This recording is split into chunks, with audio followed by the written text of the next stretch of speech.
Stone walls promised protection. Moats, battlements, towers, murder holes. Every element of a medieval castle was designed to repel danger. Yet within those thick fortifications, behind carved doors and narrow corridors, there existed a small, overlooked chamber that quietly claimed lives. It was not the dungeon, it was not the battlements, it was the garderobe, the medieval toilet, and in its own strange way, it could be the deadliest room in the castle. To understand why, we must first understand what a garderobe was. In the great stone fortresses that rose across Europe from the time of William the Conqueror onward, sanitation was not an afterthought, but it was certainly not modern. A garderobe was typically a small chamber built into the thickness of a castle wall. Inside was a wooden seat or stone bench with a hole. Beneath that hole, a vertical shaft dropped waste down the outer wall into a pit, moat, or cesspool below.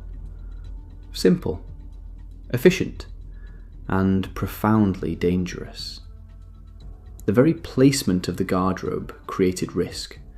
Because it projected outward from the castle wall, or was built into it, the lower opening often remained exposed. In some designs, the chute emptied directly into the moat. In others, it spilled onto the base of the wall where waste accumulated. The shaft itself was narrow, but climbable, especially by someone desperate or determined. In an age of siege warfare, attackers studied every weakness. A drainage chute large enough for waste could sometimes be large enough for a man. One of the most infamous examples occurred at Château de Gaillard in 1204. During the conflicts between the forces of King Philip II of France and King John of England, French soldiers reportedly gained access to the fortress through a latrine chute. Whether embellished or not, the story reflects a genuine architectural vulnerability. The castle's defensive walls were formidable, but the humble garderobe shaft bypassed them entirely. Even when not exploited by enemies, the garderobe posed deadly internal hazards. Hygiene in medieval castles was precarious. Waste accumulated quickly. In warmer months, the stench intensified and flies swarmed. The concept of germ theory was centuries away. Nobles and servants alike believed disease arose from miasma, bad air. Ironically, the garderobe was often considered safer than chamber pots because it removed waste from living quarters. But in truth, its proximity to sleeping and storage rooms made contamination easy. Some garderobes doubled as storage spaces for clothing. The word itself comes from the French garder, to guard or to keep, and robe, meaning garment. Clothes were sometimes hung in the latrine chamber because the ammonia fumes from urine were thought to repel moths and fleas. While there is some chemical logic to ammonia deterring insects, the trade-off was exposure to concentrated odours and airborne pathogens. In tightly enclosed stone spaces with little ventilation, gases could build up dangerously. Medieval sanitation systems were primitive. Cesspits had to be manually emptied by workers known as gong farmers. This was filthy and dangerous work. If pits overflowed, or if drainage channels clogged, waste could back up into the castle walls. During sieges, when water supplies were strained and cleaning became secondary to survival, conditions deteriorated rapidly. Dysentery, typhoid-like illnesses, and parasitic infections spread with ease. A castle might withstand months of bombardment, only to be undone by sickness incubated in its own walls. Structural danger added another layer of risk.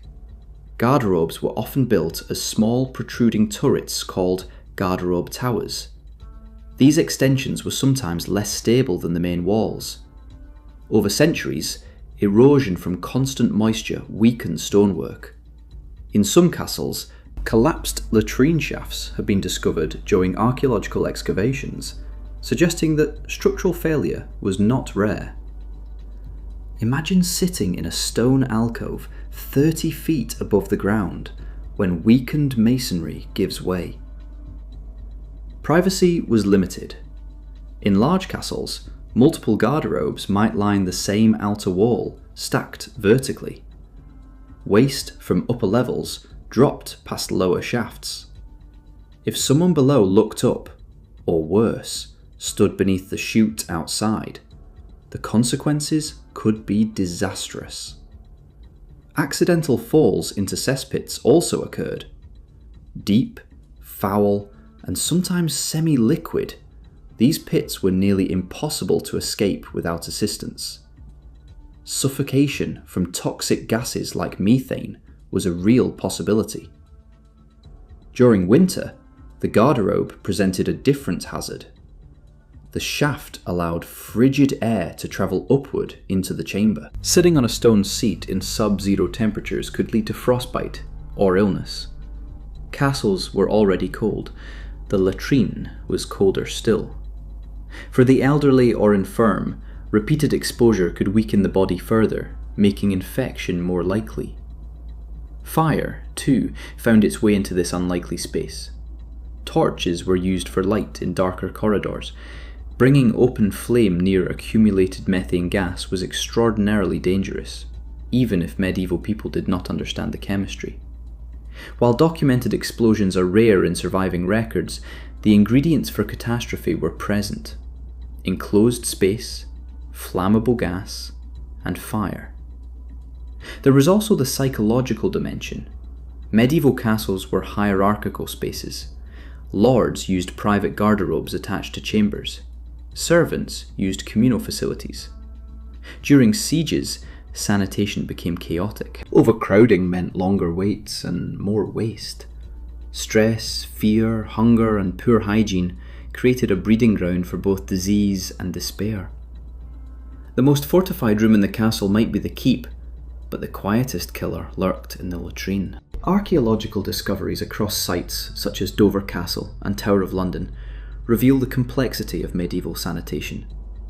Chutes were angled to reduce splashback. Some castles used running water systems to flush waste into rivers. Monastic houses sometimes had more advanced latrine blocks built over flowing streams. Yet, even these improvements could contaminate water supplies downstream, spreading illness beyond castle walls. Ironically, the garderobe was a symbol of refinement. Earlier fortifications lacked such facilities entirely. The inclusion of built-in latrines demonstrated architectural sophistication. Nobles valued convenience. But comfort, in this case, masked peril. The very feature designed to improve life within stone walls created a hidden conduit for invasion, infection, and structural weakness. In literature and folklore, latrines occasionally appear as places of vulnerability. Kings and knights removed armour there, guards relaxed. It was one of the few rooms where a person was alone and unarmed. In a violent age, that privacy could be exploited. While dramatic tales may exaggerate, the symbolism is clear. Even the mightiest fortress contains an unguarded point. From a modern perspective, it is tempting to view the medieval garderobe with humour. The image of waste dropping into a moat seems crude but quaint. Yet for those who lived within castle walls, sanitation was a daily gamble. Water contamination could mean slow death. A slip in the dark could mean suffocation. A forgotten chute could mean enemy soldiers climbing silently upward. The phrase fatal comfort captures the paradox. The garderobe offered relief from inconvenience, but in doing so, it concentrated danger into a single, stone-lined shaft. It connected interior and exterior, cleanliness and filth, safety and exposure. It was both necessary and threatening. Over time, castle design evolved. Renaissance fortifications improved drainage. Urban sanitation slowly advanced. But during the high medieval centuries, the garderobe remained a compromise between engineering skill and limited scientific understanding. It reflected the ingenuity of its builders, and the biological realities they could not yet control.